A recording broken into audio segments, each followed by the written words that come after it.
আসসালামু আলাইকুম, কেমন আছেন বন্ধুরা? আশা করি অনেক ভালো আছেন। ইভাশা আইটি ফার্মের পক্ষ থেকে আপনাদের সবাইকে জানাই স্বাগতম। আমরা অ্যাডোবি ইলাস্ট্রেটর সিসি 2021 শেখার চেষ্টা করছি। আজকে আমরা যে টুলসটা নিয়ে আলোচনা করব সেটা হচ্ছে টাইপ টুলস। টাইপ টুলসের আন্ডারে যে টুলসগুলো আছে ইনশাল্লাহ আমরা সবগুলো টুলস নিয়েই আলোচনা করার চেষ্টা করব ইনশাল্লাহ। তো বন্ধুরা, বেশি কথা না বাড়িয়ে চলুন শুরু করা যাক।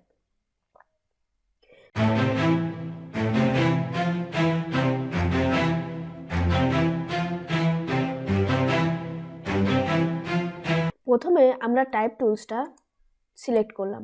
টাইপ টুল সিলেক্ট করার সাথে সাথে উপরে যে আমাদের এই যে অপশন বার আছে সেই অপশন বার দেখেন একটু চেঞ্জ হয়ে গেছে। আমরা এটা নিয়ে একটু কথা বলবো। দেখেন প্রথমে যে কালারটা এটা হচ্ছে আমরা এর আগেও বলেছি। আর বন্ধুরা, আরেকটা কথা অবশ্যই বলে নিতে চাই, আপনারা যদি আমার প্রিভিয়াস ভিডিওগুলো না দেখে থাকেন তাহলে অবশ্যই আমার ডিসক্রিপশন বক্সে লিঙ্ক দেওয়া আছে, সেখান থেকে আপনারা প্রিভিয়াস ভিডিওগুলো দেখে নেবেন। আপনারা যদি এই ভিডিওগুলো পার্ট টু পার্ট দেখেন তাহলে বলবো আমি যে আপনারা অনেক উপকৃত হবেন। তো বন্ধুরা, তাহলে দেখেন আমি এর আগেও যেহেতু অপশন বার নিয়ে কথা বলেছি, আজকে অল্প কিছু কথা বলবো। দেখেন এই যে অপশন বারটা, এই যে আমাদের ফিল কালারটা কালো। এই ফিল কালারটা যেমন হবে আমাদের লেখাটা কিন্তু ঠিক তেমনই হবে। আর স্টক কালারটা, আমরা সাধারণত স্টক কালারটা আমাদের টাইপ টুলের ক্ষেত্রে এটা মানে এই যে ব্ল্যাঙ্ক করে রাখি বা এটা বন্ধ করে রাখি, তবে আপনাদের প্রয়োজনের ক্ষেত্রে আপনারা এটা পরে দিতেও পারবেন। স্টক এটা তো আমরা বলে দিয়েছি যে স্টকটা হচ্ছে আপনার এখানে কতটুকু আপনার লেখা মোটা চিকা এগুলো হবে সেই ইয়েটা। আর এখানে আপনার অপাসিটিটা কম বেশি, আর অপাসিটিটা তো আপনাদের সেটাও বলে দিয়েছি, কম বেশি করতে পারবেন লেখার অপাসিটিটা। আর এই যে ক্যারেক্টার এবং প্যারাগ্রাফটা এখানে মোস্ট ইম্পর্টেন্ট একটা জিনিস। তো আমরা ক্যারেক্টার প্যারাগ্রাফ নিয়েও ইনশাল্লাহ কথা বলবো। ক্যারেক্টার এবং প্যারাগ্রাফ আমি এখানে নিয়ে এসেছি যে ক্যারেক্টারটা।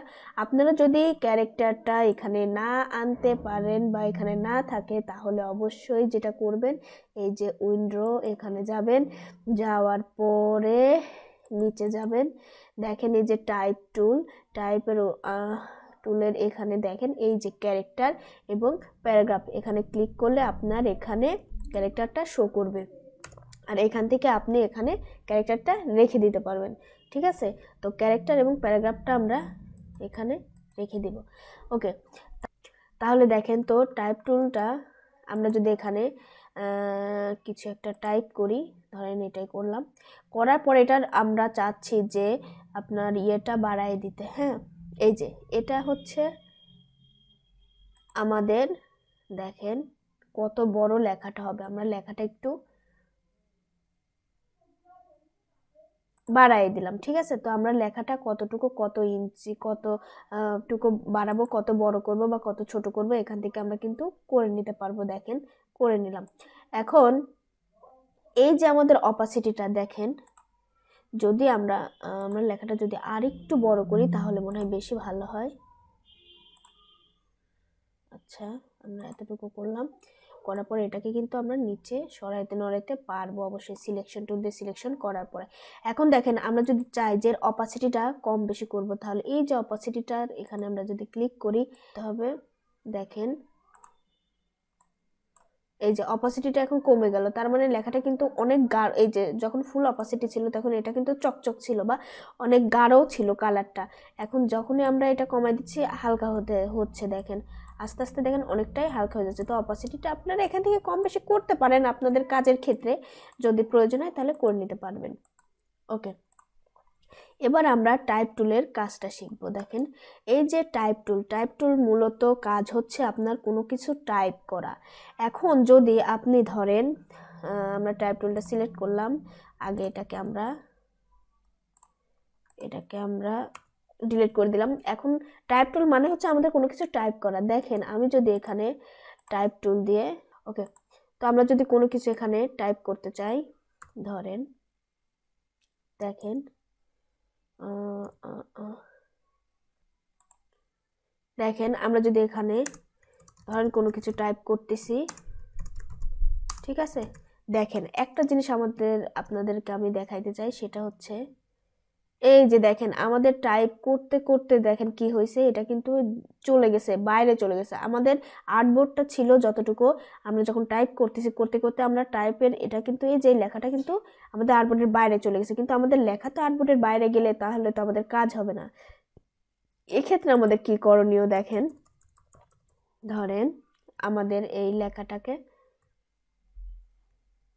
ওকে, তো এটা আমাদের যখনই আর্টবোর্ডের বাইরে চলে গেছে, তো আমাদের এখন যেটা করতে হবে, আমরা এই লেখাটাকে যখনই আমাদের আর্টবোর্ডের বাইরে চলে যাবে তখন আমরা এইটাকে যদি চাই যে না আমাদের আর্টবোর্ডের বাইরে যাওয়া যাবে না, আমাদের লেখাটাকে অবশ্যই আর্টবোর্ডের ভিতরে রাখবো, তাহলে কিভাবে করব দেখেন, আমরা এই যে টাইপ টুলটা আগে সিলেক্ট করে নেব, নেওয়ার পরে আমরা যতটুকু এরিয়াতে লেখাটা লিখবো ঠিক ততটুকু এরিয়াটা আমরা সিলেক্ট করে নেব। ধরেন আমি এতটুকু লিখবো, তো আমার এতটুকু এরিয়া আমি সিলেক্ট করে নিলাম, এর বাইরে কিন্তু আমার লেখা যাবে না। দেখেন আর এটা এই যে লেখাগুলো আসছে এটা মানে ভয় পাওয়ার কিছু নেই, এটা জাস্ট ওদের একটা ইয়ে দেওয়া আছে জন্য লেখাগুলো চলে আসছে। আপনি এই লেখাগুলোকে এভাবে সিলেক্ট করে ব্যাক স্পেসে চাপ দিলে লেখাগুলো কিন্তু চলে যাবে। এখন আপনি ইচ্ছা মতো দেখেন লিখতে পারবেন কিন্তু, ঠিক আছে। ধরেন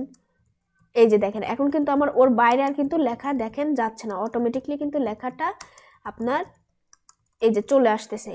এখন আপনি যদি মনে করেন যে হ্যাঁ আমি এরিয়াটাকে সিলেক্ট করে দিয়ে লেখাটা লিখবো, তাহলে কিন্তু এভাবে সুন্দরভাবে আপনি লিখতে পারেন, আপনার কিন্তু কোনো প্যারা থাকবে না। আর যদি মনে করেন যে না আমি কোনো এরিয়াকে সিলেক্ট করব না, এমতো অবস্থায় আপনি এমনিই লিখবো, এমনিও লিখতে পারেন, কিন্তু আপনার কি হবে, আপনি এই যে আপনি যদি এভাবে লেখেন, দেখেন ধরেন আপনি এভাবে লিখতেছেন, হ্যাঁ, লেখার পরে আপনার নির্দিষ্ট একটা জায়গা আপনি অলরেডি সিলেক্ট নিজে মনে মনে করে যদি আপনি ইন্টার চাপেন তাহলে কিন্তু আপনি আবার পরের লাইন এভাবে লিখতে পারবেন, ঠিক আছে। এই যে লিখতে পারবেন, লেখার পর আবার ইন্টার চাপেন, এভাবে আপনি লিখতে পারবেন। আবার যদি মনে করেন আমি এরিয়াটাকে সিলেক্ট করব, এরিয়াটাকে সিলেক্ট করলে আপনার এভাবে আপনার এই বারবার ইন্টার চেপে করতে হবে না। আর সবচেয়ে বড় কথা হবে যে আপনি যতটুকু এরিয়াটা ভালোভাবে সিলেক্ট করে দিবেন আপনার ঠিক ততটুকুই লেখাটা হবে। আপনার এই যে কম বেশি এই জিনিসগুলো কিন্তু তখন আর হবে না। তো আমাদের মনে হয় যে লেখাটা সিলেক্ট করে আমাদের লেখাটাই সবচেয়ে উত্তম কাজ হবে। ওকে, তো আমরা এভাবে কিন্তু লিখতে পারবো। আরেকটা কথা সেটা হচ্ছে আপনি ধরেন কোনো কিছুকে কপি করছেন, কপি করার পরে আপনি এই ইলাস্ট্রেটরে এই টাইপ টুলটা সিলেক্ট করে আপনি কি এটা পেস্ট করতে চাচ্ছেন, হ্যাঁ, মনে করেন আপনি এরিয়াটা সিলেক্ট করে দিয়েছেন, এতটুকু দেওয়ার পরে এর মধ্যে পেস্ট করতে চাচ্ছেন।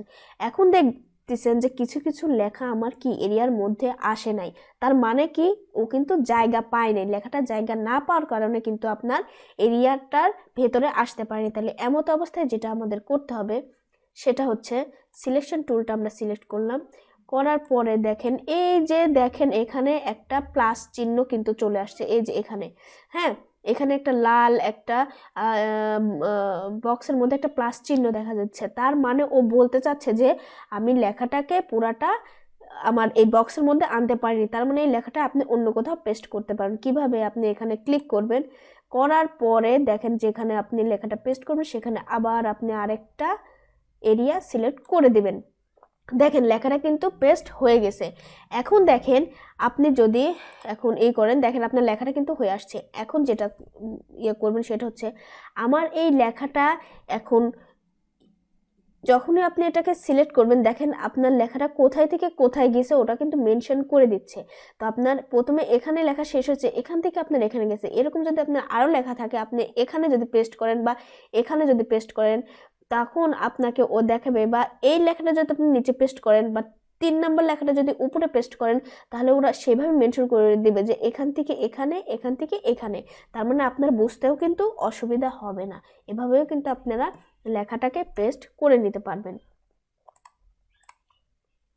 ঠিক আছে। তো এভাবে আমরা লেখাটাকে কিন্তু সুন্দরভাবে তৈরি করে নিতে পারবো। এখন দেখেন সেটা হচ্ছে আমরা এখন যেটা নিয়ে আলোচনা করব সেটা হচ্ছে আপনার এই যে ক্যারেক্টার, হ্যাঁ। তো কিভাবে দেখেন, প্রথমে আমরা যে কাজটা করবো আমরা টাইপ টুলটা সিলেক্ট করে এখানে ধরেন কিছু একটা টাইপ করলাম, এটাই।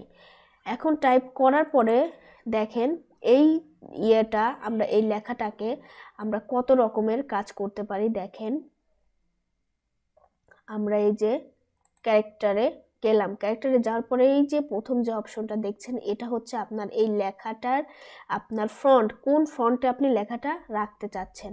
দেখেন আমরা যদি এখানে ক্লিক করি, এই যে দেখেন বিভিন্ন ফ্রন্ট এখানে চলে আসছে, দেখছেন আমার লেখাটার কিন্তু স্টাইলগুলো কিন্তু পরিবর্তন হচ্ছে। তার মানে যে ফ্রন্টের যেমন স্টাইল সেটা কিন্তু ঠিক তেমন স্টাইলে হচ্ছে। এই যে দেখছেন তেমন স্টাইলে হচ্ছে। তো আপনি এখান থেকে আপনার লেখাটা সুন্দরভাবে ডিজাইন করে তৈরি করতে পারবেন। আপনার লেখাটা ডিজাইনকৃত ফ্রন্ট কিন্তু এখানে এই যে দিতে পারবেন, ঠিক আছে। তো এটাই হচ্ছে প্রথম অপশন। এবার দ্বিতীয় অপশনটা এখানে রেগুলার, এটা হচ্ছে আপনার লেখাটাকে রেগুলার করবেন, বোল্ড করবেন, ইটালিক করবেন। আর আপনারা যদি আমার প্রিভিয়াস ক্লাস বা ফটোশপের ক্লাসটা যদি করে থাকেন বা ফটোশপের ভিডিওগুলো যদি দেখে থাকেন তো দেখবেন এই অপশনগুলো কিন্তু ওখানেও আছে। তো ওখান থেকেও কিন্তু আমরা এর বিস্তারিত আলোচনা করে দিয়েছি। তো এখানে মানে আর আর যদি আপনারা মাইক্রোসফট অফিসটাও যদি করেন তাহলে ওখানেও কিন্তু বোল্ড, ইটালিক, আন্ডারলাইন এগুলো কিন্তু সাধারণত আছে। এবং এই এই এই জিনিসগুলো কিন্তু আমাদের প্রায় সব ক্ষেত্রেই প্রয়োজন হয়। তো আপনি এখান থেকে বোল্ড, ইটালিক, আন্ডারলাইনও কিন্তু করে নিতে পারবেন আপনার লেখাটাকে। এরপরে দেখেন একটা অপশন আছে, সেটা হচ্ছে এই যে আপনার লেখাটার সাইজ। আমাদের সাইজটা আমরা এখান থেকে এই যে অপশন বার থেকেও করে নিতে পারবো, আবার আমাদের ক্যারেক্টার থেকেও কিন্তু আমরা সাইজটা কম বেশি করতে পারবো। দেখেন আমার সাইজটা কিন্তু এই যে 6 মানে একদম কম, দেখেন কম হতে হতে হতে হতে কিন্তু বাড়ছে। আমরা 48 পর্যন্ত রেখে দিয়েছি, এখানে 48 দেওয়া আছে টিক চিহ্ন, কারণ আমরা 48 পর্যন্ত সাইজটা রেখে দিয়েছি। এরপরে বেশিও আছে, দেখছেন। তো এভাবে আপনারা এখান থেকেও সাইজটা কম বেশি করতে পারবেন। এর পরের যে অপশনটা আছে দেখেন, এটা হচ্ছে অটো দেওয়া থাকে, কিন্তু আপনার এই ইয়েটার আপনার আচ্ছা আমরা এটাকে যদি কপি করে নিতে হবে, আমাদের এই অপশনটা দেখতে যাই যদি, তাহলে দেখেন আমরা যদি এটাকে একটু কপি করে নেই, ওকে আমরা এটাকে কপি করে নিলাম। হ্যাঁ, কপি করার পরে এটা সিলেকশন করলাম। এখন দেখেন এই যে যে অপশনটি, এটা হচ্ছে আমাদের সরি আমাদের এই অপশনটা, এটা আমাদের সবসময় অটো দেওয়া থাকে। হ্যাঁ, তো আমরা যদি চাই, এই যে দেখেন এটা কি আপনার এই যে দুইটা লেখার মাঝখানে যে আপনার এই যে ফাঁকা জায়গাটুকু, এই মানে স্পেসটা কি এই স্পেসটা আপনি কতটুকু নিতে চান, মানে আপনি বেশি লাগাই দিতে চান নাকি একটু ফাঁকা ফাঁকা করতে চান, মানে স্পেসটা কতটুকু নিতে চান এটাই এখানে মেনশন করছে। এই যে দেখেন এটা কিন্তু বেশি আপনার একটার পর একটার সাথে একটা লেগে গেছে। এই যে এখন এখন আপনারা খেয়াল করলে দেখবেন যে একটু একটু করে কম বেশি হচ্ছে। দেখেন এই যে একটু একটু করে কিন্তু নেমে আসতেছে, আমরা যখন অপশনগুলো দিচ্ছি তখন একটু একটু করে কিন্তু নেমে আসছে। দেখেন এই যে এখন আমরা এখানে এই যে দেখেন এখন অনেকখানি কিন্তু ফাঁকা হয়ে গেছে। এখানে আপনারা আরও কিন্তু অনেক নিজের মতো করে অপশন কিন্তু এখানে আপনি লিখে দিতে পারেন। আপনি যদি আরও ফাঁকা চান তাহলে আরও ফাঁকা দিলে এখানে আরও অনেকটুকুই ফাঁকা হয়ে যাবে। তবে আমাদের অবশ্যই উচিত অটোটা রেখে দেওয়া, কারণ অটোটা আপনার অটো ভাবে একটা স্পেস ওরা নিয়ে নেবে। আর যখনই আপনি যে মানে অপশনগুলো দেবেন তখন কিন্তু আপনার নিজের মতো করে আপনি ফাঁকা বা আপনি কম বেশি করে নিতে পারবেন। এটা আপনার প্রয়োজনের ক্ষেত্রে আপনি করে নিতে পারেন। তো আমরা এখানে অটোটাই রেখে দিচ্ছি। তো বন্ধুরা আজকের মতো এই পর্যন্তই। আমরা নেক্সট ক্লাসে অবশ্যই বাকিটুকু শেখার চেষ্টা করবো ইনশাল্লাহ। আর আমার ভিডিওটি কেমন লাগলো অবশ্যই কমেন্ট বক্সে জানাবেন। যদি কিছু জানার থাকে সেটাও অবশ্যই লিখে জানাবেন, আমি আপনাদের প্রশ্নের উত্তর দেওয়ার চেষ্টা করবো ইনশাল্লাহ। আর আপনারা ভালো থাকবেন, আমার জন্য দোয়া করবেন। আসসালামু আলাইকুম।